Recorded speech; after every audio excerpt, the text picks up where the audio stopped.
The irony wasn't lost on me. Chen Security Solutions, the cybersecurity company I built from a garage startup into a $200 million enterprise, was about to throw me out because I was supposedly a security risk. At least that's what my cousin Peter claimed as he stood at the podium during our annual shareholders meeting. My name is David Chen, and at 45, I was about to learn that in the tech world, the most dangerous code isn't always the one you can see. The board has reviewed the company's technical direction, Peter announced, his perfectly tailored suit a far cry from the hoodies he'd worn when I hired him fresh out of business school 5 years ago. In light of recent market changes and David's resistance to modern development methodologies, we've decided a leadership change is necessary. I sat quietly in my chair, watching the shareholders nod along. They'd been carefully prepared for this moment, fed a steady diet of concerns about my traditional approach to cybersecurity.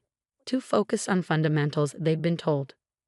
Not enough emphasis on flashy AI solutions and blockchain buzzwords. Furthermore, Peter continued, gesturing to my Uncle James, who sat smugly at the board table, we've discovered some concerning activities on the company's development servers. Unauthorized access attempts, unusual code deployments. I almost smiled at that. Of course they found unusual activity. I'd wanted them to. Therefore, effective immediately, James Chen will assume the role of Chief Technology Officer, with full control over all technical operations. Security will escort David from the premises and his access to all systems will be terminated. As 2 security guards approached my chair, I thought about the real unauthorized access they hadn't found. About the code that had been running silently in the background for months, documenting everything. About the true security risks that nobody but me seemed to notice. Any final words, David? Uncle James asked, not bothering to hide his smirk. He'd been trying to edge me out since joining the company 3 years ago, bringing his Silicon Valley connections and promises of disruptive innovation. I stood slowly, straightening my jacket. Just one question. Have you finished migrating all our clients to the new security platform? James frowned slightly. Of course, your outdated system has been completely replaced. The migration finished last week. I nodded, picking up my laptop. Interesting. Good luck then. Is that a threat? Peter demanded, but I could see uncertainty flicker in his eyes. Not at all. Just an observation. After all, you're the experts now. As security escorted me to my office to collect my belongings, I passed the wall of client logos. Banks, tech companies, government agencies, all of them trusting us with their digital security.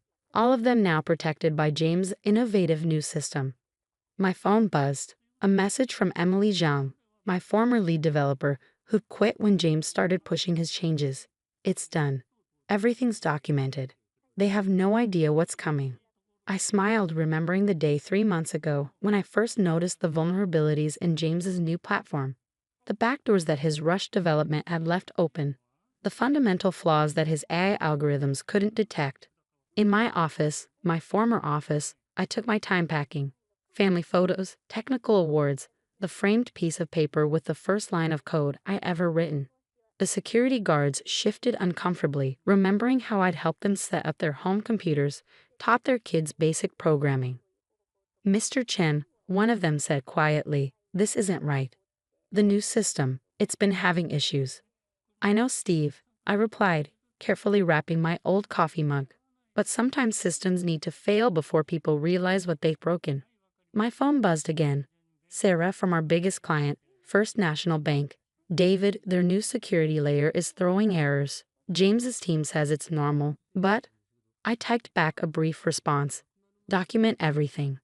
As I picked up my box of belongings, Uncle James appeared in the doorway. No hard feelings, David.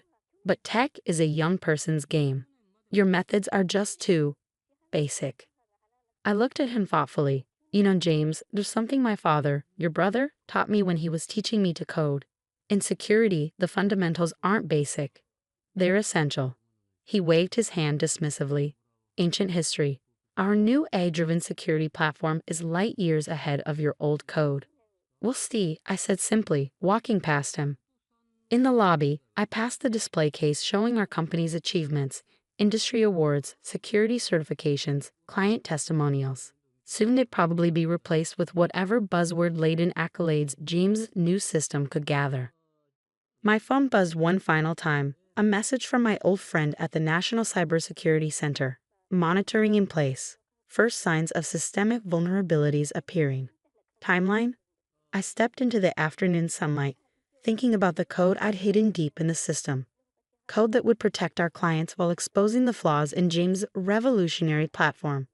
Code that was already gathering evidence of every shortcut, every security hole, every disaster waiting to happen. 1 week, I typed back, when their first major banking client runs their monthly security audit. Then we'll see who's really obsolete. Because in cybersecurity, the most dangerous vulnerabilities aren't the ones you find. They're the ones that find you. And James's shiny new system was about to learn that lesson the hard way. The next 5 days were a masterclass in watching a disaster unfold in slow motion. From my home office, I monitored the cascade of small errors that James's team either didn't notice or couldn't understand. The digital equivalent of watching hairline cracks spread through a dam. Another anomaly in the transaction verification system, Emily reported via our secure channel. Their AI keeps marking it as normal variance. I nodded, watching the logs scroll across my screen. The revolutionary AI-driven security system was doing exactly what I predicted, missing fundamental security flaws while chasing sophisticated attack patterns that didn't exist. How's the documentation going? I asked. Perfect. The monitoring system you built is catching everything. Every ignored warning, every misconfigured security protocol, every band-aid fix they're applying. The National Cybersecurity Center's independent audit team is watching too. On day 6, the first major warning sign appeared. A mid-sized tech client reported unusual access patterns in their secure data storage. James's team dismissed it as a training phase in their AI's learning algorithm. They were wrong. My phone rang. Sarah from First National Bank again. David, something's not right. Our security team is seeing patterns that match known attack signatures, but James's system keeps clearing them as safe. Document everything, I'd advised, and maybe have your backup systems ready, just in case. She hesitated. We're running our monthly security audit tomorrow morning. Should we be worried? Let's just say I wouldn't schedule any major transactions for tomorrow afternoon. The next morning, I sat in my home office, multiple screens showing various monitoring systems. Emily and our trusted network of security professionals were all on standby, watching and documenting.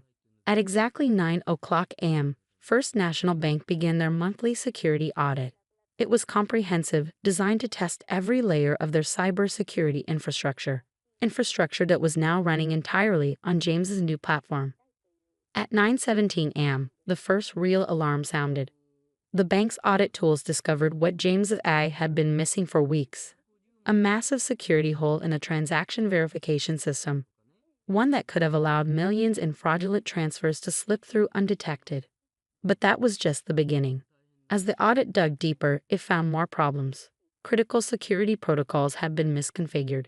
Basic encryption standards had been implemented incorrectly, and the AI system that was supposed to be protecting everything, it had been trained on flawed data, marking legitimate threats as safe while flagging innocent transactions as suspicious. At 10:45 a.m., First National Bank's Chief Information Security Officer made the call. They were switching back to their backup systems, my original security protocols, immediately. By noon, 3 more major clients had followed suit. My phone rang. Peter, sounding panicked. David? We need to talk. The system. There are some issues. Really? I replied calmly. The AI isn't handling everything perfectly. This isn't funny. We're looking at potential regulatory violations. The Banking Commission has already been notified, I finished. Along with the National Cybersecurity Center. They're very interested in how a certified security system could have such fundamental flaws. Silence on the line. Then, what do you want? Check your email. I just sent the board a complete analysis of the system's vulnerabilities, along with documentation of how they were introduced and ignored. You might want to pay special attention to the section about James's development process, particularly the parts about skipping basic security protocols in favor of innovative solutions. Another call came in, a news network wanting comment on the story that was about to break. Major security firm's AI system compromises banking security. By evening, the full scale of the disaster had become clear. James's system hadn't just failed, it had actively endangered our client's security. The only thing that had prevented a catastrophic breach was the monitoring system I'd secretly left in place, quietly maintaining basic security protocols while documenting the failures of the innovative replacement. The emergency board meeting was called for 8:00 p.m. I attended virtually, watching James and Peter try to explain how they'd missed such obvious security flaws. The AI was supposed to catch these issues, James insisted. The algorithms were fundamentally flawed. I interrupted, sharing my screen to show the technical analysis. Because you forgot the first rule of cybersecurity. No AI can replace sound security fundamentals. The board members, many of them technical experts themselves, reviewed my documentation in stunned silence. Every vulnerability, every ignored warning, every arrogant dismissal of basic security principles, all meticulously recorded. Mr. Chin, the board chairman said finally, I believe we owe you an apology, and perhaps a job offer. I smiled. I'll accept, on 3 conditions. First, we return to a security-first development approach. No more rushing to implement trendy solutions without proper testing. Second, Emily Zhang returns as Chief Security Architect with full authority over security protocols. And third, I paused, looking at James and Peter. We conduct a complete audit of all executive technical credentials. It seems some resumes might need verification. 1 month later, I stood in my restored office, watching our teams reinstall the proper security systems. James had resigned to pursue other opportunities after it was discovered that his Silicon Valley experience wasn't quite what he claimed. Peter had been reassigned to a non-technical role, his dreams of disrupting the industry tempered by reality. Emily sat in her new office next door, leading the development of our next security platform, one that would use AI properly as a tool to enhance fundamental security rather than replace it.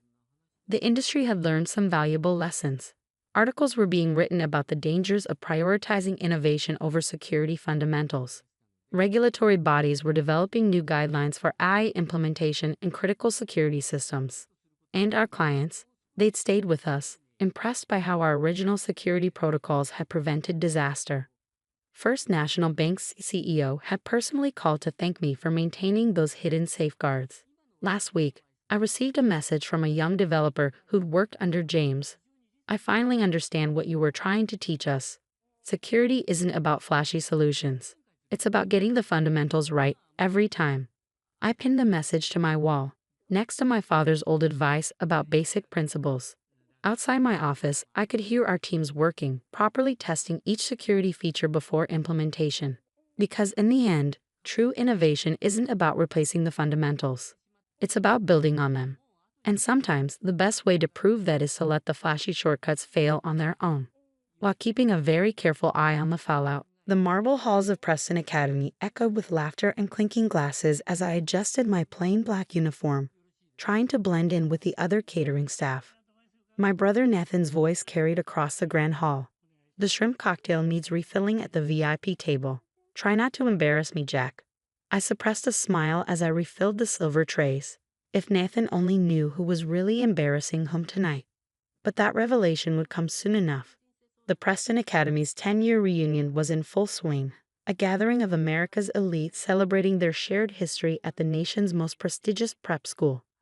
Nathan, ever the perfect Preston graduate, had insisted I work as catering help rather than attend as his brother. It's better this way, he'd said this morning, adjusting his Rolex. We don't want to explain to everyone why my brother's a college dropout who spends his time in a basement lab. A basement lab that had just made a discovery worth billions.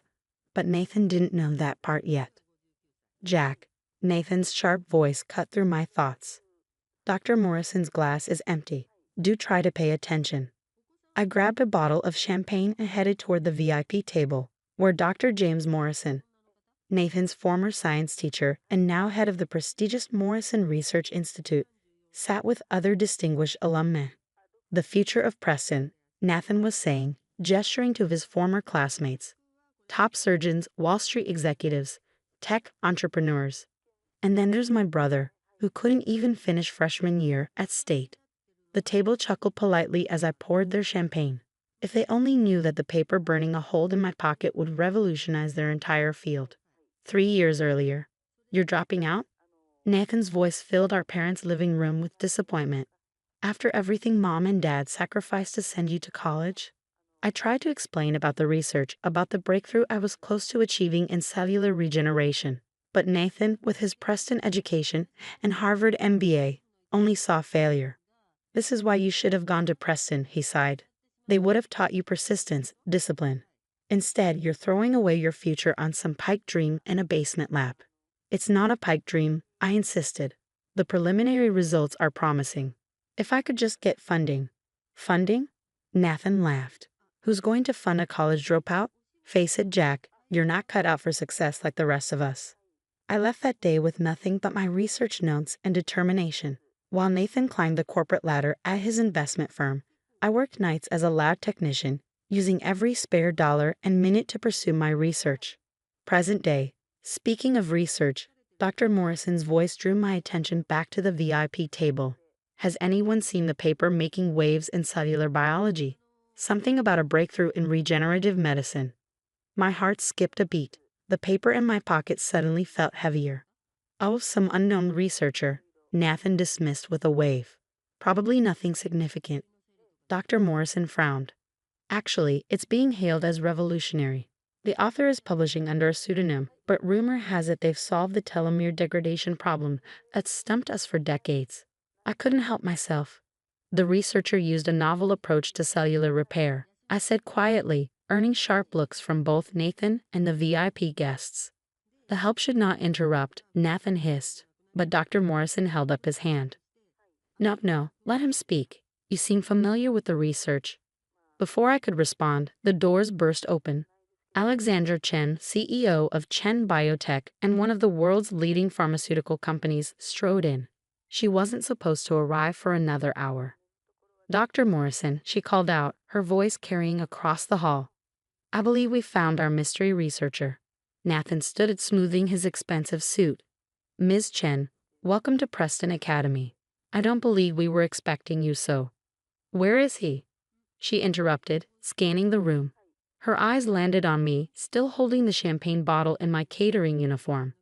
Dr. Jackson Roberts. The room went silent. Nathan's champagne glass slipped from his fingers, shattering on the marble floor. I believe, I said calmly, pulling the research paper from my pocket. You wanted to discuss my findings on cellular regeneration. Nathan's face had turned an interesting shade of white. What? What is happening? Dr. Morrison grabbed the paper, his eyes widening as he read. This is impossible. You're a dropout, a caterer. Alexander Chen smiled. A dropout who just revolutionized modern medicine. The telomere repair protocol in this paper, it's worth billions. The silence in Preston Academy's grand hall shattered as Nathan found his voice. This is ridiculous, he sputtered. Jack? My brother Jack. He cleans test tubes in a basement. Your brother, Alexander Chen said coolly, has just revolutionized regenerative medicine. Those test tubes you mock, they contain the future of cellular repair. I placed the champagne bottle carefully on the VIP table, removing my server's apron. Actually, Nathan, I own the lab. Those nights you thought I was working as a janitor? I was running breakthrough experiments in cellular regeneration. Dr. Morrison hadn't looked up from my paper, his fingers trembling slightly as he turned the pages. The telomere repair sequence, it's elegant, so simple, yet we all missed it. How did you? Because he didn't have Preston's resources weighing him down, Alexandra interrupted. No preconceptions, no traditional methods to unlearn. Sometimes the greatest innovations come from outside the system. Nathan's face had cycled through several interesting colors before settling on a sickly pale. But you're a dropout. You work as a caterer. I worked as a lab tech to fund my research, I corrected quietly. And tonight? I wanted to see if 3 years had changed you, Nathan. If you'd learned to look past appearances. The other Preston alumni were furiously Googling on their phones. Whispers spread through the crowd as they found the headlines. Revolutionary cellular repair protocol shakes medical community and mystery researchers discovery values at $4.2 billion. Why didn't you tell me? Nathan demanded, his voice cracking. I'm your brother. Tell you? I laughed softly, like when I tried to explain my research 3 years ago. You said, and I quote, who's going to fund a college dropout? Alexander Chen stepped forward, placing a contract on the table. Chen Biotech is prepared to fund him. Exclusively. The initial offer is $3 billion with ongoing royalties. The room erupted in chaos. Preston alumni who had been smirking at the help minutes ago were now desperately trying to get my attention. Nathan's prestigious classmates who had spent the evening bragging about their successful careers suddenly looked less impressive. Dr. Roberts, Dr. Morrison said, finally looking up from the paper, would you consider a position at the Morrison Institute? Full research privileges, of course. Actually, Alexandra cut in smoothly. Jack will be heading our new regenerative medicine division. Unless other offers interest you. She raised an eyebrow at me. I thought about the nights in my lab, working while Nathan attended charity galas. About the family dinners where he bragged about his Preston connections while dismissing my hobby. About the look on his face when I tried to share my breakthroughs. The Chen Biotech offer stands, I said calmly, on one condition. Name it, Alexandra replied. The research stays accessible. No price gouging, no exclusive patents. This technology should help people, not just profits. She smiled. I had a feeling you'd say that. It's why we want you. Nathan had sunk into a chair, his perfect Preston posture crumbling. All this time, in that basement lab. While you were building connections, I finished for him. I was building something that could change lives. Different definitions of success, I suppose. The next few hours were surreal. Preston alumni who had ignored me all evening now clustered around, hanging on every word as I explained my research. Dr. Morrison kept rereading the paper, occasionally muttering brilliant under his breath. 1 month later, the Chen Biotech Research Center opened its doors. My lab upgraded from a basement to a state-of-the-art facility. The telomere repair protocol was already in clinical trials, showing promising results. Nathan had tried to reach out several times, usually with business proposals or investment opportunities. I let most of his calls go to voicemail. But yesterday, something different arrived, a package containing his Preston Academy signet ring and a letter. Jack, I was wrong. Not just about your research, but about what success really means. Preston taught us to value status, connections, appearance. You learn to value discovery, innovation, helping others. I'm not asking for forgiveness or investment opportunities. I'm just saying I understand now, and I'm proud to be your brother. Nathan. I placed the ring in my desk drawer next to my original research notes. Sometimes success isn't about proving others wrong. It's about proving yourself right, and sometimes the greatest revenge isn't in humiliating those who doubted you, but in using your success to help others. The lab hummed with activity around me as I reviewed new test results. A cure for aging-related diseases was within reach, and this time, it wouldn't be locked behind Preston's marble walls or reserved for society's elite. Alexandra stopped by my office, smiling at the framed photo of my old basement lab. Your brother called again. Something about a Preston alumni investment group. Tell him thanks, I replied, but I already have all the investment I need. She nodded appreciatively. When I first read your paper, I expected some privileged researcher with fancy credentials, finding you in a catering uniform at Preston. Disappointed? The opposite. It proved you do whatever it took to pursue your research, regardless of status or appearance. That's the kind of integrity we need. As I write this from my new office overlooking the research center, I can see dozens of scientists working to expand on my discovery. None of them care where I went to school or what my brother thinks. They care about the lives we're going to save. The morning dew still clung to the organic herbs as I carefully harvested basil and thyme for our restaurant partners. 5 years ago, I'd shocked my family by leaving a prestigious law career to start Green Earth Farms. Now, at 32, I was living my dream, even if my family thought that dream was beneath them. Sarah, Tommy, one of my farmhands, called from the greenhouse. The new hydroponic system is working perfectly. The yield predictions are off the charts. I smiled, remembering how everyone had laughed when I'd invested my savings in developing sustainable farming technology. Everyone except Dr. Zhang from the Agricultural Research Institute, who'd helped me patent our innovations. My phone buzzed. Alexander, my older brother. I let it go to voicemail. He'd been calling constantly since his company, Natural Solutions Incorporated, announced their expansion into revolutionary sustainable products. Knowing Alex, that meant he wanted something. Still playing in the dirt, little sister. His voice dripped with condescension when he finally caught me in person at our parents' weekly dinner. He adjusted his designer suit, making sure everyone noticed the gold cufflinks. While you're growing tomatoes, I'm growing an empire. Mom beamed at him proudly. Natural Solutions just hit $10 billion in valuation, she announced, not for the first time that evening. Alex is being featured in Business Weekly. That's wonderful, I said, serving myself more salad. Vegetables from my own farm, but they didn't know that. How's the new sustainable product line going? Alex's smile faltered slightly. We're in development. Very hush-hush. Revolutionary stuff. Sarah, Dad interrupted, it's not too late to return to law. Wilson and Brooks would take you back in a heartbeat. This farming hobby has made its point.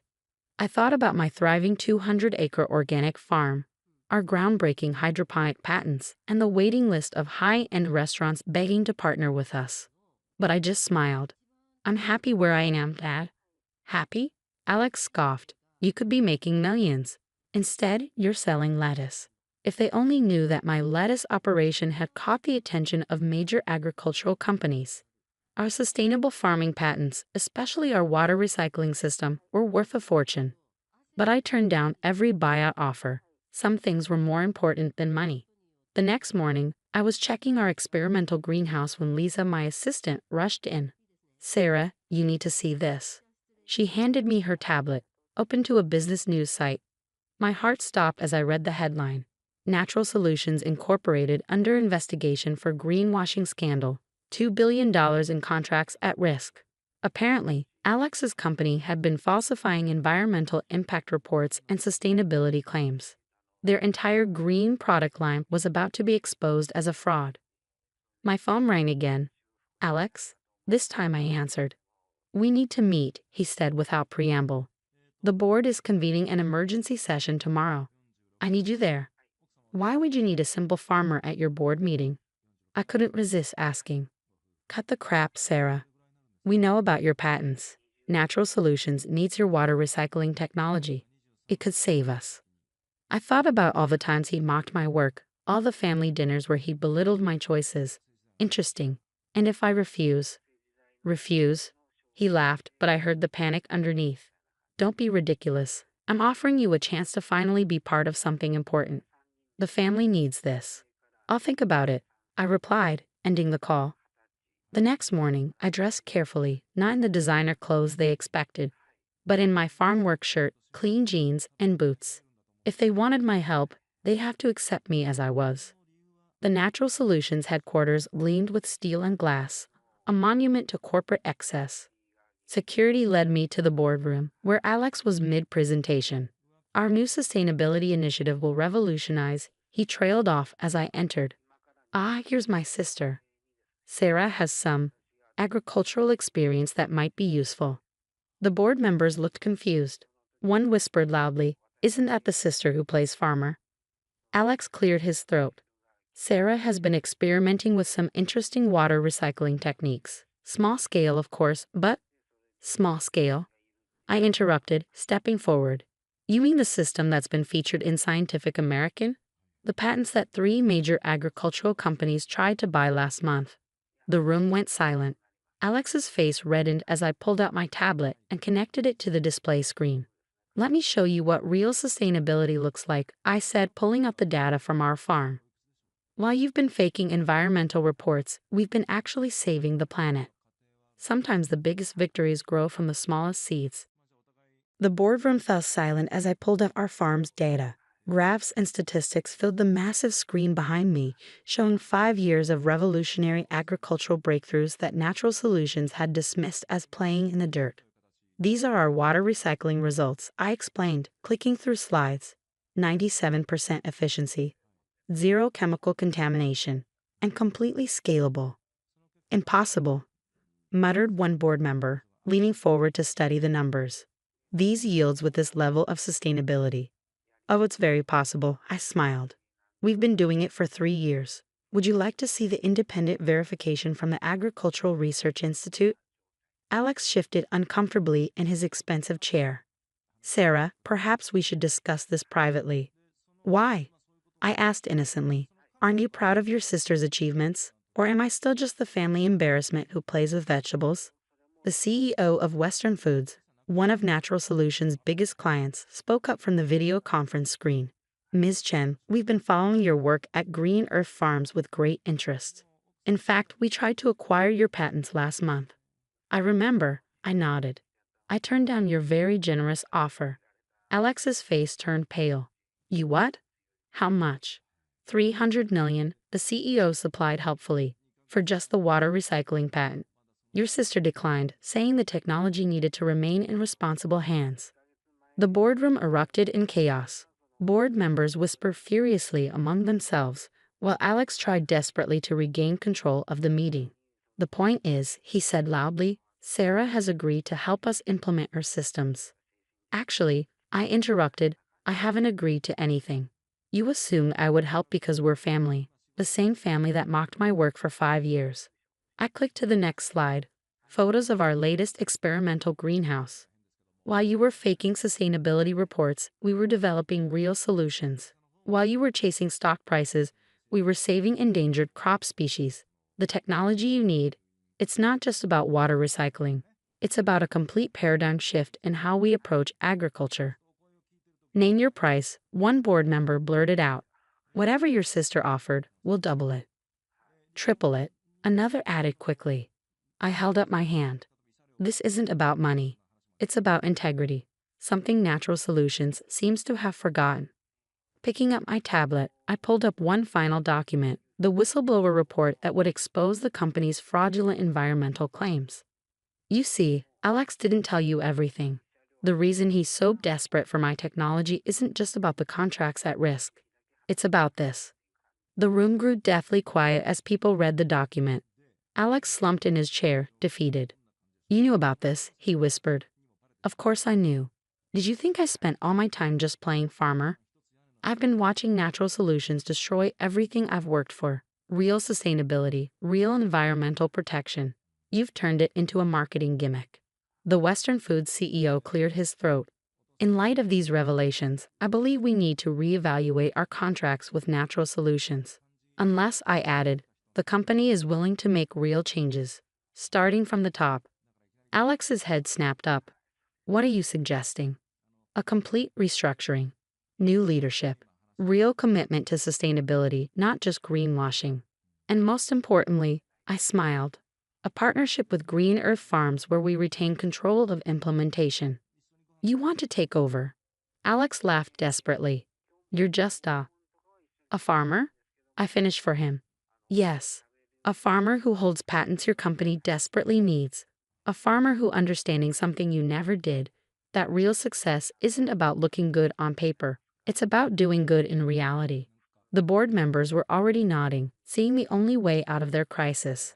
Alex saw it too, his carefully constructed world crumbling around him. The shareholders, he tried weakly, will be thrilled, the board chairman interrupted, when they see real sustainability metrics instead of fraudulent ones. Ms. Chen, would you be interested in joining our board as Chief Sustainability Officer? I looked at Alex, remembering all the family dinners where he bragged about his success while belittling mine. All the times he told me I was wasting my education, my potential, my life. On one condition, I said. The first board meeting happens at Green Earth Farms. I want everyone to see what real sustainable agriculture looks like, including my brother. Agreed, the chairman said quickly. Though perhaps we should change first. He glanced meaningfully at his expensive suit. I smiled, thinking of the muddy boots I'd left by the boardroom door. Actually, getting your hands dirty is exactly what this company needs. The morning after the board meeting, my quiet farm was overrun with suits and cameras. Business news crews jostled for position as Natural Solutions' entire board of directors, led by their fallen CEO, arrived for their first hands-on sustainability training. You can't be serious. Alex stared at the work clothes I provided. Gone were his Italian leather shoes and custom suit, replaced by sturdy boots and practical overalls. This is beneath me. No, brother. I corrected him, handing him gardening gloves. This is exactly where you need to be. The transformation of natural solutions began in those muddy fields. Board members who'd never seen a vegetable outside of a grocery store learned about soil composition, water conservation, and organic pest control. Their manicured hands blistered as they planted seedlings and harvested crops. Your sister's methods are revolutionary, Dr. Jung told Alex as we toured the hydroponic facility. While you were greenwashing reports, she was developing technology that could help feed millions sustainably. I watched Alex's face as he slowly began to understand. The numbers didn't lie. Our yields were triple the industry standard, using a fraction of the water and no harmful chemicals. Why didn't you tell us? He asked quietly during a water recycling demonstration. All these years. Would you have listened? I replied, showing him how our system purified and reused 97% of all water. You were too busy building an empire to notice what was growing right here. The media loved it. Wall Street meets farm life. Natural Solutions' Green Revolution became the story of the year. Our stock price, which had plummeted after the greenwashing scandal, began to recover as investors saw real sustainability in action. But the real change happened within my family. Sarah, Mom called one evening, her voice different than usual. The organic vegetables you sent home last week, they tasted like the ones from my childhood in the village. That's because we grow them the traditional way, Mom. With respect for the earth. She was quiet for a moment. I remember now how my father used to say that farming was the noblest profession. That feeding people was a sacred trust. I forgot that somewhere along the way. Dad, too, began to see things differently. I caught him reading agricultural journals, trying to understand the science behind our success. Your water recycling patent, he said during Sunday dinner, it's not just about saving water, is it? It's about saving the future. But the most profound transformation was Alex's. 1 month into our partnership, I found him in the experimental greenhouse at dawn, carefully checking the hydroponic lettuce beds. You're here early, I observed. Couldn't sleep, he admitted. I keep thinking about all the time I wasted chasing the wrong kind of growth. These plants, they don't care about quarterly reports or stock prices. They just grow, pure and honest. The next board meeting was held in our farm's conference room, walls lined with growing herbs and vegetables. Alex stood to make his presentation, but instead of his usual corporate jargon, he spoke from the heart. I've learned more in 1 month on this farm than in 10 years as CEO, he began. My sister didn't just develop sustainable farming methods, she developed a sustainable future, and it's time for Natural Solutions to do the same. He unveiled our new corporate structure, one that put environmental responsibility ahead of quick profits. The board members, their own hands now calloused from farm work, nodded in approval. Furthermore, Alex continued, I'm stepping down as CEO. The room erupted in murmurs. Natural Solutions needs leadership that understands true sustainability, he said, looking at me. Sarah, will you take the position? I studied my brother's face, seeing genuine humility there for the first time in our lives. No, I replied simply. No. The board members looked confused. I'll remain Chief Sustainability Officer and board member, but my place is here, on the farm. What Natural Solutions needs isn't another CEO. It needs to remember its connection to the earth. I stood up, gesturing to the plants growing around us. Look at these walls.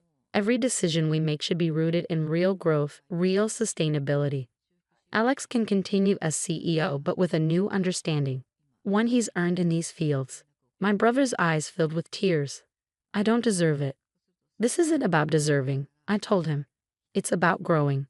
And you finally started to grow in the right direction. The media called it unprecedented. A major corporation transformed by a small organic farm. But I knew the real story wasn't about corporate transformation. It was about human transformation, about remembering what really matters. 6 months after the boardroom revolution, Green Earth Farms had become a global model for sustainable agriculture. Universities sent their students to learn our methods, and environmental organizations hailed our partnership with Natural Solutions as a blueprint for corporate responsibility. But the real success story was growing closer to home. You're doing it wrong, I told Alex, watching him carefully transplant seedlings in our newest greenhouse. My formerly immaculate brother now wore mud-stained work clothes with pride, spending every morning learning from our farm team before heading to his corporate office. "These plants are teaching me patience," he replied, gently patting soil around delicate roots, something I never learned in business school. Our experimental facility had expanded, now occupying 500 acres. Natural Solutions resources combined with our farming expertise had created something unprecedented, a fully sustainable agricultural research center that was changing how the world thought about food production. "Ms. Chen," Tommy called out excitedly, "the new vertical farming prototype is showing amazing results. Yield is up 200% with even less water consumption." I smiled, remembering how Alex had once mocked my primitive farming methods. Now, our innovations were attracting attention from around the world. Even Mom and Dad had become regular visitors to the farm. "I brought lunch," Mom announced, arriving with containers of home-cooked food. She'd started using only our organic produce, even growing her own small garden. "Your father is meeting with the Agricultural Ministry delegation." Dad, who'd once been embarrassed by my career choice, had become one of our strongest advocates. His legal expertise helped us navigate international patents and partnerships, protecting our innovations while making them accessible to developing nations. "The minister wants to implement your water recycling system nationwide," he explained later, beaming with pride. "They're calling it the Chen method." That afternoon, we hosted another group of corporate executives interested in real sustainability practices. But instead of a boardroom presentation, Alex led them through the fields. "My sister taught me that true success grows from the ground up," he told them, showing them our integrated pest management system. "You can't fake sustainability, you have to live it." I watched from the greenhouse as my formerly arrogant brother expertly explained companion planting and soil conservation. The executives, who'd arrived in expensive suits, were now knee-deep in compost, learning about microorganisms and natural fertilizers. "Remember when you used to mock your dirt business?" Sarah, my assistant, asked with a smile. "Now he preaches about soil health to anyone who will listen," I laughed. The day's biggest surprise came during dinner at our parents' house. Alex arrived late, looking nervous but excited. "I have an announcement," he said, standing up. "Natural Solutions is establishing the Green Future Foundation. We're dedicating $500 million to help small farmers implement sustainable practices worldwide." Mom dropped her fork. $500 million? "It's time our success helped others grow," Alex explained. "Sarah showed us that real wealth isn't just about money. It's about creating sustainable value for everyone." "There's more," he continued, pulling out some papers. "The foundation's first project is converting Dad's old family farm back home into a training center for traditional sustainable farming methods." Dad's eyes filled with tears. The family farm he'd abandoned 40 years ago to pursue a better life in the city would now help preserve and spread the agricultural wisdom of our ancestors. "Your grandfather would be so proud," Mom whispered, squeezing my hand. "Both of you, but especially you, Sarah. You remembered what the rest of us forgot, that our roots matter." Later that evening, walking through the quiet fields under a starlit sky, Alex joined me for our now traditional end-of-day check on the experimental crops. "You know what amazes me?" he said, gently touching a thriving tomato plant. "All those years I thought I was building something important. I was just creating numbers on a screen. But here, every day, you're creating real growth, real life." "We both are now," I corrected him. "Sometimes it takes losing your way to find the right path." The next morning, as dawn broke over Green Earth Farms, I watched our team arrive: farmhands, scientists, corporate executives, and my brother, all ready to get their hands dirty, all understanding that real success grows from respect for the earth and each other. A reporter had recently asked me the secret to our success.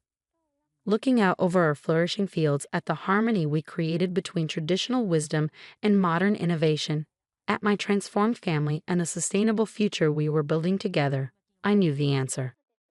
"The secret," I told her, "is remembering that the most powerful growth happens when you stay true to your roots, no matter how others might judge them. Sometimes the smallest seed of integrity can grow into the mightiest change." And as I joined my brother in the fields, both of us now understanding the true meaning of growth and success, I knew that our story was just beginning. Because real sustainability isn't just about farming methods or corporate practices. It's about sustaining the connections that matter most: to the earth, to our values, and to each other. The marble foyer of my sister's Westchester mansion echoed with expensive laughter as 26 family members gathered for her engagement party. Crystal chandeliers cast perfect light over the crowd of successful relatives, their designer outfits and luxury accessories reflecting their shared assumption that wealth was something they had earned through talent and hard work. I stood near the grand staircase in my simple khakis and polo shirt, holding a glass of champagne that probably cost more than most people's weekly salary. My sister Amanda swept through the room in her custom Vera Wang dress, the massive engagement ring on her finger catching the light as she gestured dramatically to her friends. The wedding will be in Tuscany, naturally. Michael's family owns the most amazing vineyard estate there. Her fiancé Michael nodded from beside the marble fireplace, his Armani tuxedo impeccable as he discussed his hedge fund's latest acquisition with my Uncle Robert. We closed on a $400 million portfolio last month. European markets are finally stabilizing. My cousin Jessica, Amanda's maid of honor, laughed as she sipped her Dom Perignon. It's incredible how some people just have a natural talent for building wealth, unlike others who seem content with mediocrity. The comment was clearly directed at me. For the past 4 years I'd been working as a freelance graphic designer from my modest apartment in Brooklyn, taking on small projects and living what they considered an unfocused lifestyle. What they didn't know was that the family financial support they constantly referenced actually flowed in the opposite direction. From carefully structured accounts I managed to their various expenses and lifestyle maintenance. David's always been the creative type, my mother said with that familiar tone of resigned disappointment. Very different from Amanda's business sense and networking abilities. My brother-in-law Tom, Jessica's husband, raised his wine glass from his position near the baby grand piano. To different definitions of success. Some people build empires, others design logos for coffee shops. The laughter that followed stung, but I'd learned years ago to keep my expression neutral. What they saw as my lack of ambition was actually my choice to work on projects I enjoyed while managing the complex financial structures that kept their lifestyles functioning. The quarterly reports from my wealth management team showed growth rates they couldn't have imagined, but discussions about boring investment details had always been dismissed as inappropriate for social gatherings. Amanda's voice cut through the ambient conversation as she tapped her champagne flute with a silver spoon. Before we continue celebrating, I think we need to address something as a family. The room gradually quieted as relatives sensed the shift in atmosphere.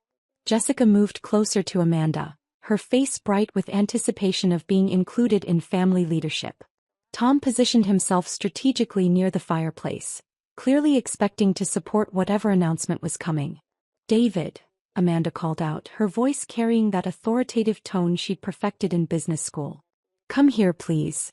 I walked across the marble floor, my simple outfit feeling even more conspicuous among the designer fashion surrounding me. The family formed a loose semicircle like shareholders at an annual meeting. "Your lifestyle choices over the past few years have been concerning," Amanda began, her voice taking on the professional cadence she used during board presentations. "While the rest of us have built careers and contributed to family success, you've chosen a path that frankly requires constant financial support." My Aunt Catherine nodded approvingly from her seat on the leather sofa. "We've all been patient, hoping you'd eventually show some business initiative or financial responsibility. But patience has reasonable limits," Jessica added, her voice carrying false sweetness. "Family resources should go to family members who multiply them, not drain them." Uncle Robert stepped forward, his expression serious but his eyes gleaming with the satisfaction of delivering tough love. "We've all contributed to maintaining the family's financial stability. You've been, well, the opposite of helpful." I could see where this conversation was heading, but I remained silent, waiting for Amanda to make her point clear. "The family has been covering your rent, your car payments, your health insurance, and basically all your living expenses," Amanda continued, her voice rising to ensure everyone could hear her decisive leadership. "But we've reached a unanimous decision." My phone buzzed in my pocket. I glanced down discreetly at the notification. "Monthly family allowance transfers scheduled. $180,247 total across 26 accounts. Approve all payments. Wire transfers pending. Chase Private Client Services." "So we're cutting you off," Amanda announced, her champagne glass raised like a toast to fiscal responsibility. Effective immediately, no more family financial support. It's time you learned to stand on your own financially. The family murmured their approval, several cousins nodding as if this were a long overdue business decision.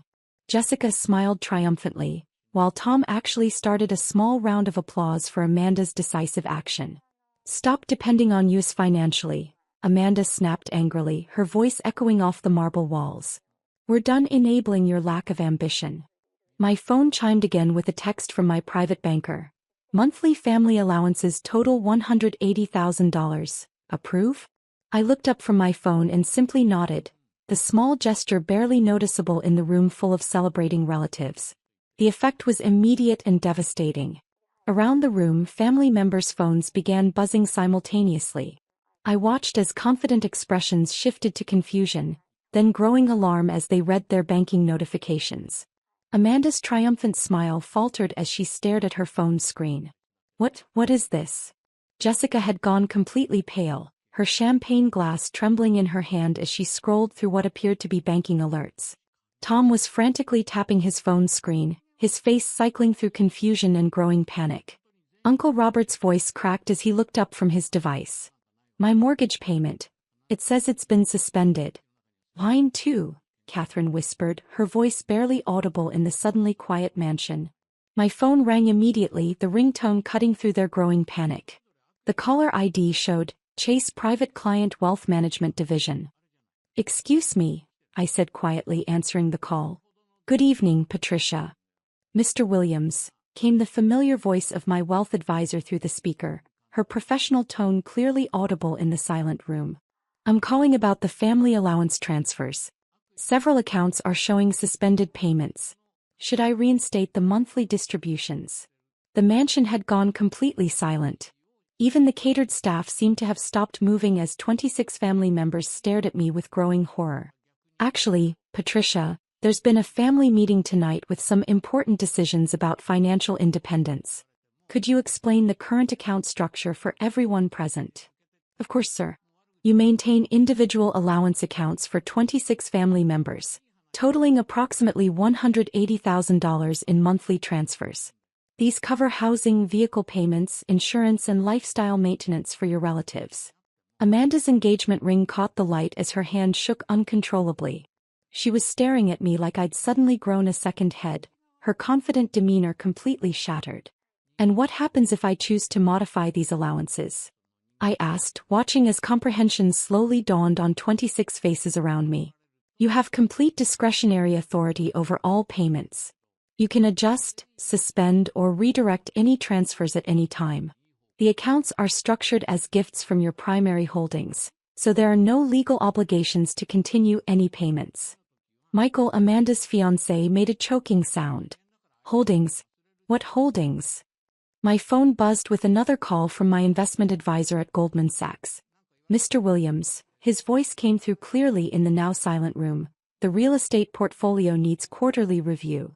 The family property investments have appreciated to $47 million total value. Should we continue the automatic rent and mortgage coverage for your relatives? Tom had actually sat down on the marble floor, his legs apparently unable to support him as the reality sank in. Jessica was openly crying, her perfect makeup running down her cheeks as she realized the implications. Hold all automatic payments for now, David. I'll review the portfolio allocations and call you tomorrow with new instructions. Understood, sir. Should I also suspend the credit card accounts we maintain for family members? The monthly limits total $85,000 across all cards. The room erupted in desperate voices, but this time the panic was complete and existential. These weren't people discovering they'd been wrong about someone. These were people discovering they'd just voted to eliminate their own financial lifeline. Wait, you can't cut us off. Amanda's voice rose to a shriek as she lunged toward me, her designer dress rustling as she reached out with trembling hands. This is impossible. Michael shouted, his face turning red as he pointed an accusatory finger at me. You're a freelance graphic designer. We never knew. Jessica's voice cracked with desperation as she grabbed my arm, her perfect manicure digging into my shirt sleeve. You should have told us. Several cousins called out simultaneously, their voices creating chaos in the elegant foyer. Uncle Robert was frantically calling someone on his phone, probably his bank, while other family members whispered in growing terror about mortgage payments due next week and credit card bills they couldn't cover. "Please," my mother finally whispered from her position near the grand piano. Her voice was barely audible, but in the complete quiet of the mansion, everyone heard her desperate plea. I looked around the room at 26 people who had spent years treating me like a financial burden, a family charity case whose lack of ambition embarrassed them at social functions. Their designer clothes, their luxury cars in the circular driveway, their expensive homes. All of it funded by monthly allowances I had been approving while they dismissed me as someone who would never amount to anything. "You're right about financial independence," I said calmly. "Everyone should learn to stand on their own." I walked toward the mansion's main entrance, my simple outfit somehow feeling more appropriate now than all the designer fashion surrounding me. "Where are you going?" Amanda called after me, her voice desperate and pleading in a way I'd never heard before. "Home. To my apartment. The building I own in Brooklyn." I paused at the doorway and looked back at the family gathered in Amanda's mansion. The same mansion whose mortgage I had been paying for 3 years. "Don't worry about the engagement party cleanup. I'll make sure the catering staff gets paid tonight. After that, you might want to start budgeting for your own celebrations." As I walked to my car, a modest Subaru that they'd always mocked as proof of my financial limitations, I could hear the frantic conversations erupting behind me. 26 family members suddenly realizing that the person they'd just cut off for being financially dependent actually controlled every dollar they took for granted. My phone immediately began buzzing with text messages. "Please call me back immediately. We need to discuss this. Amanda. This is crazy. You can't be serious about cutting us off. Tom. I'm sorry for what I said. Please don't do anything drastic. Jessica. We had no idea about your financial situation. Please forgive us. Uncle Robert." I turned off my phone and drove through the Westchester streets toward the highway. As I headed back to Brooklyn, I smiled thinking about tomorrow's family calls. For the first time in 4 years, when we discussed financial responsibility and family support, they'd be very interested in my perspective on what independence really meant. The monthly allowances could wait.